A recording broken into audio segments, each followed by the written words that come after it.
បាទសួស្តីបងប្អូនទាំងអស់គ្នាបាទថ្ងៃនេះ admin home care នឹងនាំបងប្អូនទៅស្វែងយល់អំពីប្រភេទហាត់ប្រាណមួយទៀតដែលគេហៅថា hand grip ដែលយើងហៅភាសាខ្មែរប្រហែលថាឧបករណ៍ប្របាត់ដៃបាទនេះគឺប្រភេទ hand grip ដែលចេញពីចុងក្រោយបាទគឺវាវត្តខ្លួនតាំងពី30គីឡូ60គីឡូដល់100គីឡូបាទហើយអ្វីដែលប្លែកគឺយើងមានចំនួនរាប់នេះទៀតបានន័យថាយើងរាប់ចំនួនឧទាហរណ៍ថាយើងច្បាច់មួយដងវារាប់ម្ដងអញ្ចឹងណាវារាប់ចំនួនឲ្យយើងហើយយើងរុញទៅវាអស់អានេះវារាប់1 2 3អញ្ចឹងទៅអាចឲ្យយើងចំណាំថាយើងកំណត់ថាក្នុងម្ដងយើងច្បាច់ប្រមាណដងហើយឲ្យយើងស្មើដៃគ្នាទៅណាហើយបាទនេះគឺជាកន្លែងសារ៉េកំណត់ទម្ងន់គីឡូចន្លោះពី10គីឡូទៅ100គីឡូបាទ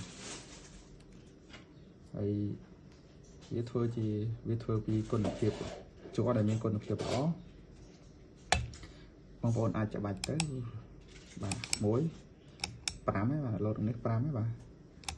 8 9 10បាទនេះយើងសារ៉េទៅ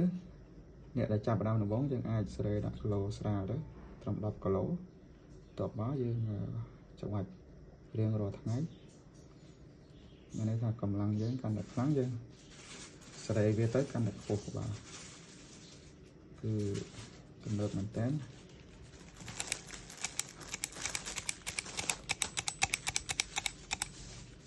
ខេ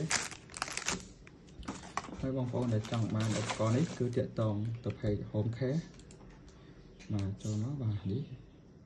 មានឧបករណ៍ជាច្រើននៅទីនេះដែលសម្រាប់ហាត់នៅផ្ទះបាទនេះជាប្រភេទ hand grip បាទមួយគូតែម្ដងបាទតម្លៃវា10រៀលបាទមានច្រើនប្រភេទនេះតែបាទអូខេ complete ជួយចុច like ឬ subscribe វីដេអូរបស់យើងខ្ញុំហើយបើត្រូវការ complete ឆាតចូល page យើងខ្ញុំសូមអរគុណ